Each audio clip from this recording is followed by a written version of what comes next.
Saudações, que felicidade, mais um diálogo importante, pensar em direito, pensar em especial em direito eleitoral com ele, grande advogado eleitoralista, hoje deputado, Carlos Lula. Que satisfação tê-lo aqui. Satisfação é minha, Ted, que a gente possa conversar sobre esse pilar da democracia. A democracia ela se constitui aí nesse confronto entre o direito e a política, ela depende muito do direito eleitoral para existir de verdade. Pois pronto. Deputado, eu tive a grata surpresa de ouvir de Vossa Excelência ainda há pouco que pretende voltar às trincheiras do direito eleitoral, né? Essa discussão é importante, a gente tem comentado nos meios da advocacia sobre isso, a sua carreira política, mas esse momento, esse programa Saudações, o que a gente queria ouvir é o eleitoralista. A gente quer ouvir o eleitoralista, esse diálogo sobre direito, esse regresso ao direito eleitoral, de uma certa forma. A gente sabe que você nunca se afastou em todo, né? Porque sempre na atividade profissional, como deputado, efetivamente sempre exerce essa questão. Então eu queria que você, primeiramente, fizesse um panorama geral sobre a sua advocacia no direito eleitoral, né? Pensar sobre isso, apresente para nós aí a sua carreira no direito eleitoral de uma forma muito simples, assim, até mais técnica, eu diria, para que a gente possa fazer aquelas sabatinas tradicionais do programa Saudações, que é discutir profundamente alguns temas específicos do direito eleitoral. Fique à vontade. Ted, é uma alegria, assim, eu nunca deixei de fato, meu coração ela tá na advocacia, o coração tá lá na advocacia, foi uma escolha desde quando me formei, quando iniciei a minha carreira dando aula, né, a primeira disciplina que eu tive condição de ensinar foi direito eleitoral. Legal. Então, lá, e aí, início dos anos 2000, eu pude constatar um problema que a gente não tem mais hoje, mas que era crônico daquele momento, que era, a gente não tinha livros atualizados de verdade, né? E a gente ainda tinha ali até o final dos anos 90, não tinha interesse de escrever sobre direito eleitoral. E vê só, a gente tinha muita obra boa de direito constitucional, muita obra boa de direito administrativo, por que não obra boa de direito eleitoral? Por dois problemas. Primeiro, a gente vinha de um período de ditadura militar. Sim. Então, não havia sentido escrever sobre eleição, porque as eleições, quando aconteceram, não aconteceram nos moldes que a gente entende hoje. Não tinha eleição em capital, não tinha eleição em grandes cidades, com mais de 100 mil eleitores. Então, não fazia sentido escrever doutrina sobre direito eleitoral.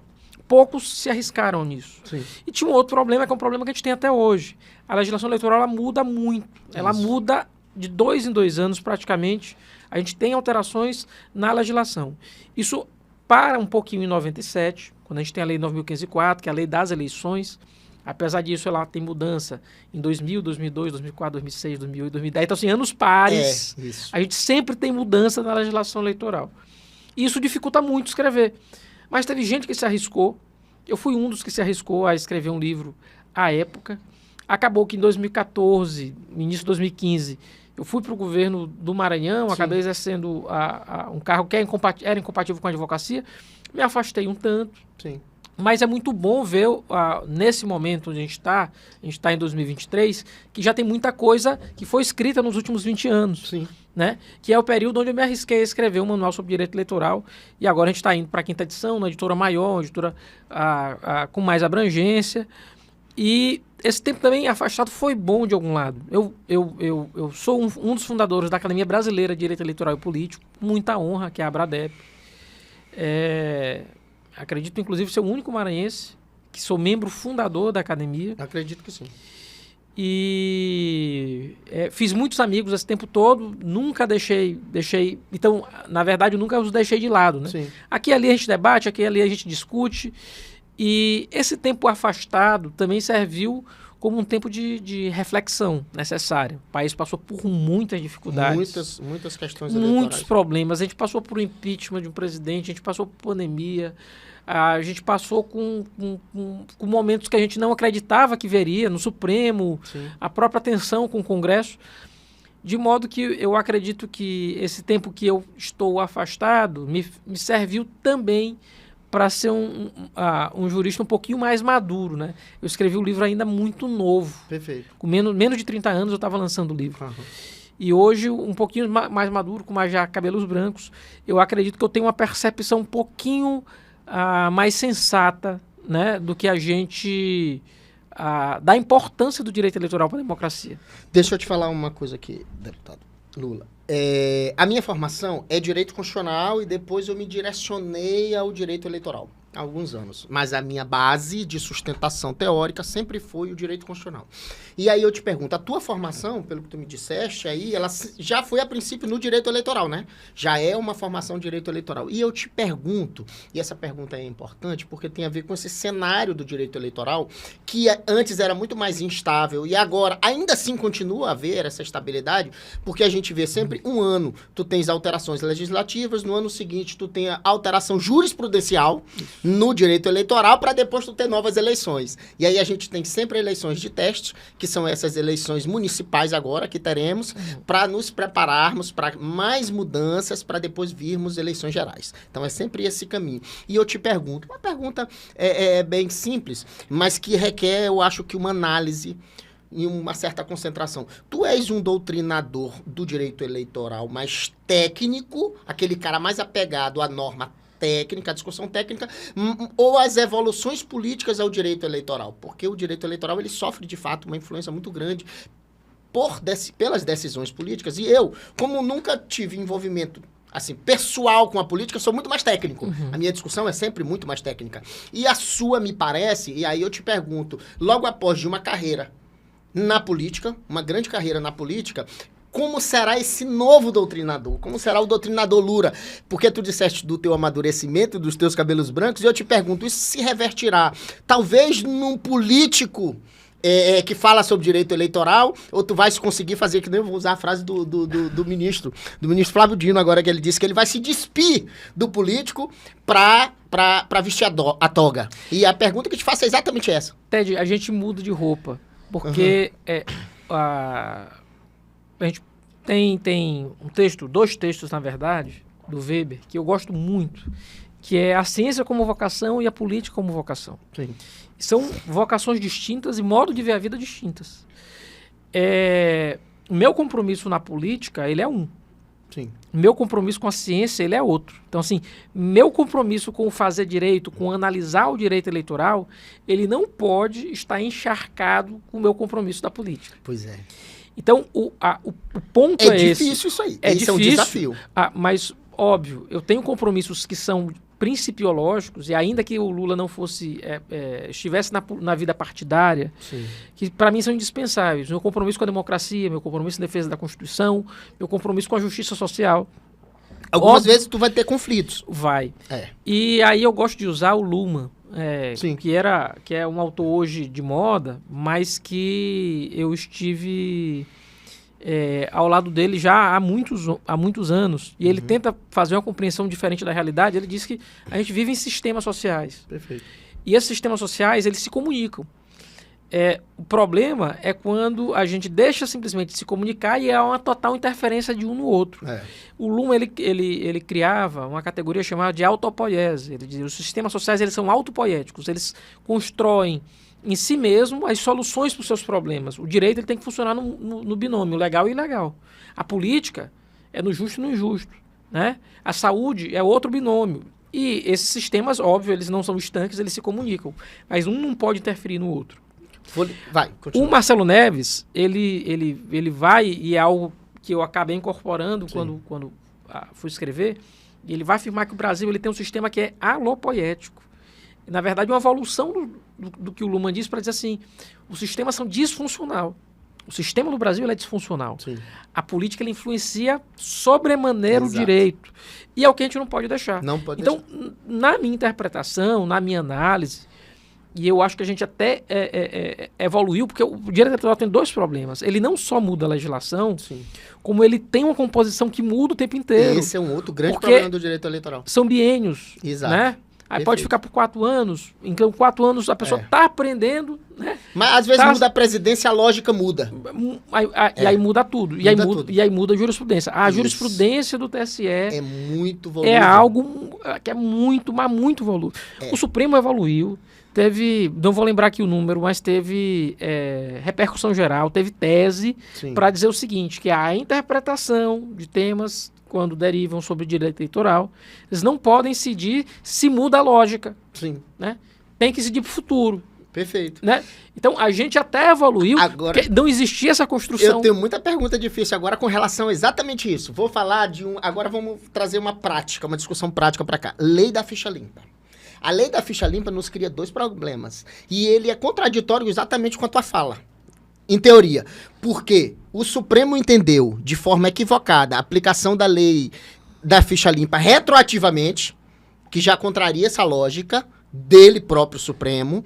E, por outro lado, eu acho que as influências políticas chegaram ao nível que elas suplantam a técnica do direito eleitoral e constitucional no que se refere à lei da ficha limpa especificamente. Vou te trazer um caso para a gente entender isso, que tem a ver com o caso do julgamento dos processos administrativos no TSE, julgado recentemente, onde tu tem um deslocamento temporal muito grande. E o que acontece? Pessoas que sequer estavam respondendo, aí vamos falar em abstração mesmo, Sim. porque eu acho que essa discussão ela deve ser teórica, e esse objetivo aqui é teórico, não é político nessa fase que estamos. Então a discussão é, eu tenho muito assim, preocupação quando a gente permite que o poder judiciário, nesse caso eleitoral, né, que é muito mais expansivo do que os julgamentos comuns, até mesmo do Supremo, mas o direito eleitoral, eu acho que ele anda muito mais socialmente, eu acho que ele tem decisões com impactos sociais muito mais subjetivas do que objetivas, e nesse caso específico, quando tu traz aquele caso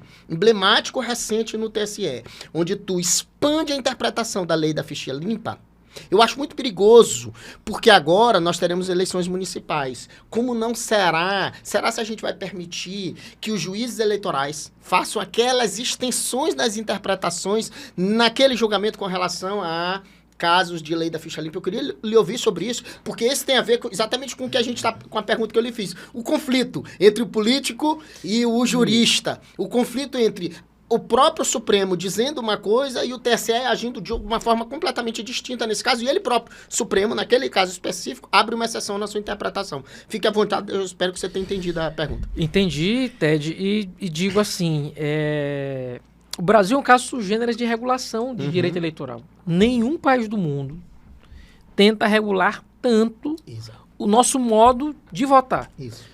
Sobre inelegibilidade, sobre propaganda, a gente tem regra demais. Sobre registro, a gente tem regra demais. Concordo.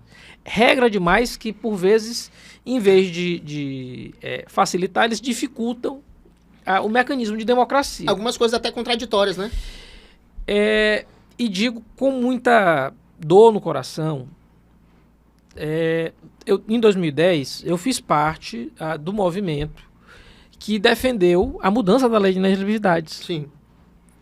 Pela construção da lei da ficha limpa. Lei Complementar 135, ela veio alterar a Lei Complementar 64, que é de 1990, nossa lei de inelegibilidades. Isso. De fato, era uma lei muito ruim. Por quê? Porque as previsões normativas, em geral, as inelegibilidades, elas duravam 3 anos. Então, não fazia sentido, porque assim, era não ter punição. Porque eu ficava inelegível, na outra eleição eu já estava elegível de novo. Eu já estava elegível de novo. Então, eram sanções sem eficácia, de verdade. Só que a alteração da Lei Complementar 135, que a gente pensava que ia melhorar o sistema eleitoral, eu tenho alguma dúvida se esse resultado foi atingido. E se o sistema eleitoral não piorou. Eu também. Por quê? Porque a gente... Eu estou surpreso com a sua observação. A gente passou a ter eleições mais judicializadas. Sim. Mais confusas, na questão da interpretação. Mais confusas. Sobre qual seria o caminho. Até hoje, a gente não conseguiu chegar a entendimento sobre certos temas na interpretação da lei, e isso tem mudado. E pior, as cortes não têm chegado a um entendimento. As cortes não têm chegado, e a gente, às vezes o cliente pergunta pra gente e a resposta é, rapaz, boa pergunta. Eu também não sei te dizer. É um absurdo. Eu também não sei te dizer. Então é absurdo que 13 anos depois da vigência da lei, a gente ainda tem alguma dúvida sobre qual é o caminho interpretativo que a corte deveria adotar ou tem adotado a respeito de determinadas situações previstas na lei. Pronto. E isso é um problema. E talvez, e aí olhando assim com calma, assim, a gente tenha tido uma ilusão, eu digo isso como ilusão, de que a gente pode pautar compromissos que a sociedade define. Porque vê assim, Ted, sempre falando em hipótese. Sim. Não há nada mais complexo do que a gente entender a razão pela qual um voto é dispensado numa democracia. Isso. Ah, por que eu votei no Ted? Por que eu votei no Lula? Por que eu votei no adversário do Lula? Às vezes, não, porque eu achei ele bonito. Sim. E às vezes esse mesmo é o motivo, pior. Mas você não olhou se ele tinha proposta, se ele era... Não, eu achei ele bonito.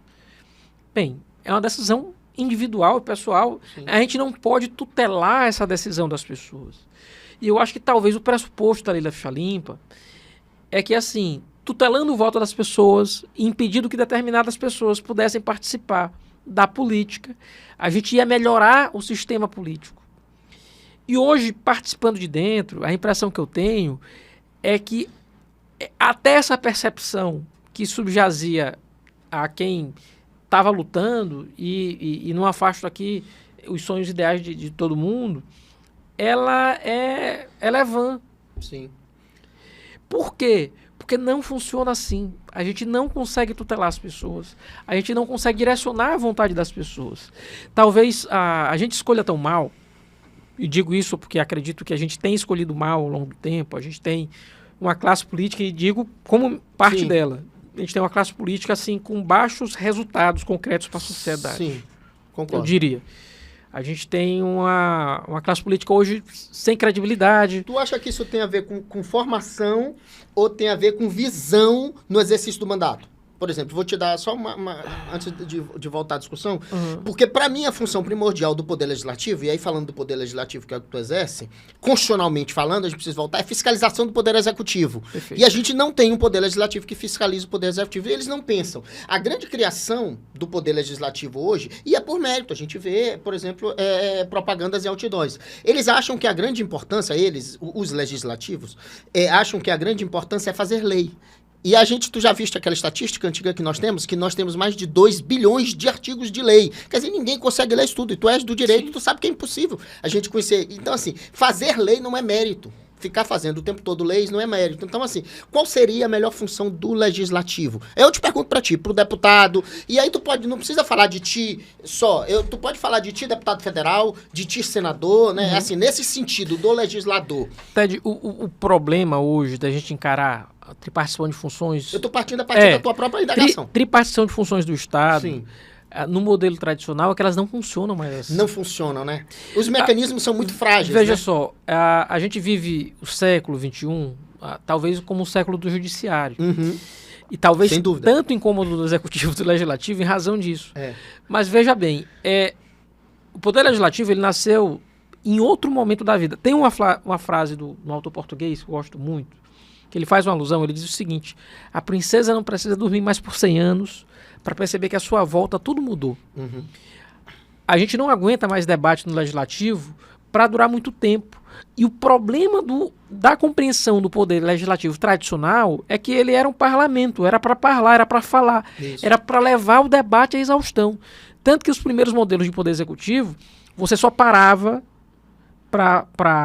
de discursar quando você não conseguisse mais. Tinha gente que, pega aqui alguém, eu vou aqui fazer minhas necessidades, o cara ia lá, fazia para eu não parar de falar. Sim. Porque eu só era interrompido por outro lado, quando eu concluí meu pensamento. Perfeito.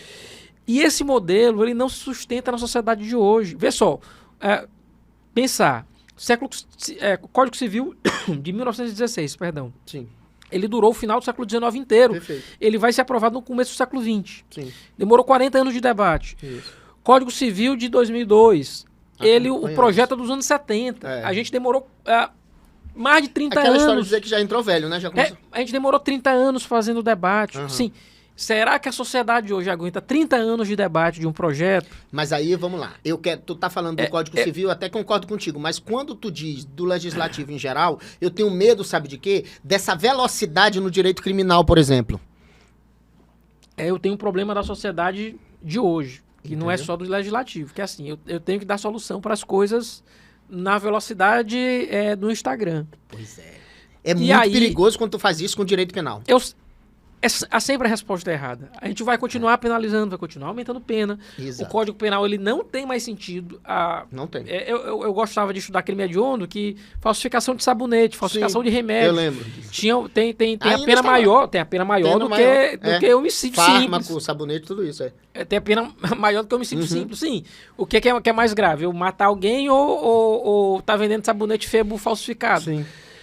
Então, assim, isso vai gerando disfuncionalidade. Sempre na comoção. E essa resposta legislativa de sempre dar Que na velocidade do Instagram, isso que tu está dizendo. Que é a pior coisa possível. A pior coisa possível. Então, assim, a gente tem hoje um legislativo disfuncional porque ele perde o sentido do debate que ele tinha e, ao mesmo tempo, eu tenho dificuldades na construção de mecanismos de controle social, que às vezes podem ser muito mais eficazes do que simplesmente... São eficazes. Criar um observatório da democracia. Às vezes é mais útil muito mais. do que eu ter... Ficar criminalizando todas as condutas e fazendo censuras e restrições. Ou ter um monte de deputado ali fazendo de conta que... Eu acho. Que controla, né? Então, assim, não é simples, é um debate difícil, é um debate para o tempo presente do próprio legislativo para pensar o que ele vai ser para o futuro. O que é que tu pensa no legislativo lá? O que é que tu pensa da tua função no legislativo? Tu tens conseguido implementar, diante da dificuldade que se apresenta, tu tens conseguido implementar a tua função, a função que tu imagina como legislador? Eu acredito que a gente pode ajudar o executivo a construir políticas públicas. Eu tenho tentado fazer isso. Sim. Como? A gente tem muita política pública. Eu fui secretário de saúde e eu sabia que não tinha norma. Eu não tinha construção de um arcabouço para pautar. Então, assim, política pública sobre HPV, política pública sobre... Na seara da saúde, que você está falando. Eu tô falando de seara da saúde, mas eu posso falar de educação. Perfeito. Então, acabou que eu acabei propondo muita coisa no primeiro ano. Vou terminar o ano aí com quase 20 projetos de lei aprovados. Agora, mas com muita coisa assim útil. Não é nada de folclórico, dar né? Nome de rua, gente, pelo amor de Deus, assim, não faz sentido o legislativo servir só para isso. O legislativo é caro. Perfeito, é caro. Eu queria retornar aqui um pouquinho, vamos voltar um pouquinho, puxar um pouco mais para a técnica e eu queria te perguntar pro advogado Lula, duas questões. Uma, eu quero voltar na questão, o que eu entendo, que se a gente mantiver esse entendimento do TSE, no sentido de que é possível interpretar a lei da ficha limpa de uma forma extensiva, a gente vai ter muitas perseguições políticas de vereadores e candidatos a prefeitos que estão vinculados ao Estado ou aos municípios, e aí no Brasil inteiro, por conta dessa interpretação extensiva, porque tu abre a posterior um processo administrativo contra a pessoa e inviabiliza a candidatura dela. Esse é um ponto. E o segundo ponto, para mim, eu acho muito mais delicado, e eu queria ouvir, porque isso eu já levantei essas questões em várias situações, na TV, na rádio, em vários lugares, que é o seguinte: a gente sempre teve no direito eleitoral uma espécie de marco temporal do período eleitoral. Sim. Que a gente pensava assim, o direito eleitoral, você como doutrinador mais do que eu sabe disso, que o período eleitoral é aquele mais ou menos a partir do dia 1º do ano da eleição. Isso. E a gente tinha esse marco temporal, né, essa ideia que não estava na lei, mas se tinha uma espécie de marcação doutrinária e teórica sobre isso. E aí, quando tu tens um julgamento no TSE, que tu desloca esse marco temporal, e a gente não precisa falar no mérito, falar especificamente do caso, não. É apenas uma discussão teórica. E aí eu te pergunto, quando tu tem uma espécie de rompimento do marco temporal, onde tu pode fazer cassações ou procedimentos judiciais eleitorais de abuso de poder político, abuso de poder econômico, para atos que aconteceram antes do ano da eleição, como é que tu analisa isso e qual vai ser o tempo? Porque no direito penal, e aí eu por 10 anos fui professor de direito penal, parte geral, um teórico, gostava de estudar direito penal, tu tem uma teoria que é da causalidade, que é o regresso ao infinito. Eu sei que você lembra dessa discussão teórica do direito penal, quer dizer o seguinte, não, mas aí tu tem que individualizar a conduta, tu não pode voltar até a eternidade, porque aí tu vai culpando todo mundo, o pai daquela pessoa e etc. No direito eleitoral, como é que fica? Qual é o teu entendimento? Porque, para mim, foi um erro, os recentes julgamentos do TSE, teoricamente, analisando o arcabouço teórico, tanto essa extensão da interpretação da lei da ficha limpa, no caso de processo administrativo, posterior, assim como, para mim, o mais perigoso foi exatamente esse fato, o mais perigoso foi o fato de que poderá haver cassação ou comprometimento eleitoral por abuso de poder político e abuso de poder econômico com fatos que acontecem antes do ano da eleição. O principal ponto aí, Ted, é assim... sem entrar nas minúcias Não, do sem entrar nas caso minúcias. concreto. Será que o TSE vai manter? A discussão a Justiça Eleitoral vai manter Eu essa pegada? eu não tenho certeza. Eu fico preocupado. Na verdade, assim, intuição, Sim. né? É um chute. Perfeito. Mas eu tenho a impressão que ele muda o entendimento É o mais sensato. até as portas da eleição. Mas mais do que isso, a gente tem um comportamento que a gente tem que teorizar, que é sobre abuso do direito. Sim. É quando eu tenho utilização de uma prerrogativa que em tese é lícita, mas para fins ilícitos. Que é exatamente o caso. Então eu pego, pode. Eu vou começar a abrir processo administrativo do passado. Bora. Aí vai chantagem, aí isso, aí aquilo. E agora? A Justiça Eleitoral não pode induzir esse comportamento na política, porque aí vira terra sem lei, vira um Deus nos acuda. Então, assim, até nisso, né, eu acredito que a gente pode aprofundar, né? E, sobretudo... A gente precisa pensar agora, tu acha que a gente precisa pensar, juristas, doutrinadores, pensar e discutir e, de repente, chamar uma atenção teórica antes do processo eleitoral para as cortes eleitorais para dizer assim, gente, esse entendimento não pode se manter. Perfeito. E mais do que isso, eu acredito que também abuso do direito. Porque, assim, eu não posso utilizar uma prerrogativa que é lícita para atacar adversário. Pois é. Lawfare, né? A gente tem expressão para isso. Eu vou instrumentalizar agora o judiciário e encher meu adversário de processo. Pronto. É isso aí. Né? Só para eu impedir, para eu deixar ele inelegível, para eu constranger, para eu tirar voto. Eu não posso utilizar algo que em tese é lícito para fins ilícitos. Então, assim, para fins que não são próprios, que não são dados. Como restringir isso? Vai ficar na boa-fé de cada pessoa? Tu vai deixar isso à boa-fé? Então, a gente tem de construir caminhos. Tem que construir caminhos porque... o problema do direito, na regulação do direito no Brasil, é porque assim, a gente tudo escreve, a gente gosta de escrever tintim por tintim, né? Sim. A gente regula tudo às minúcias, no detalhe, é uma coisa muito do Brasil. E o pior é que não funciona quando não é assim. Não funciona. Então, o melhor caminho nesse caso, eu acredito, é a gente tentar regular de algum modo esse problema. Doutor Carlos Lula, nós tivemos um papo absolutamente agradável. Eu lhe confesso que eu estou surpreendido com a sua capacidade técnica. Estou muito satisfeito de ter lhe ouvido, de fato, essa discussão. Eu já sabia, já tinha ouvido bastante falar do senhor, da sua técnica eleitoral, da sua técnica jurídica. Fico feliz. Ficava triste quando você, o que se imaginava no primeiro momento, que você estava absolutamente afastado do direito eleitoral. Mas volta, eu acho que é bom, porque engrandece esse cenário nosso aqui do direito eleitoral do Estado.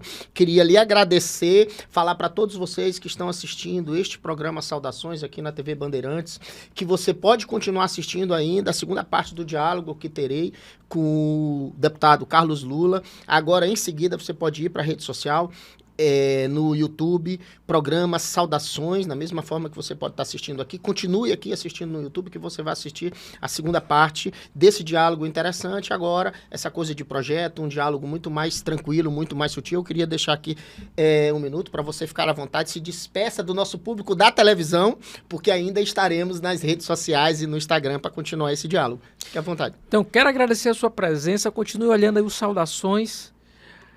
Sempre com esse papo agradável aqui com o nosso amigo Ted Anderson. E não se esqueça, Direito Eleitoral, vem aí mais uma edição do nosso Manual de Direito Eleitoral. Muito bem. E mais uma vez, como sempre, eu queria declarar justo essa discussão e até a próxima semana. Fiquem com Deus todos.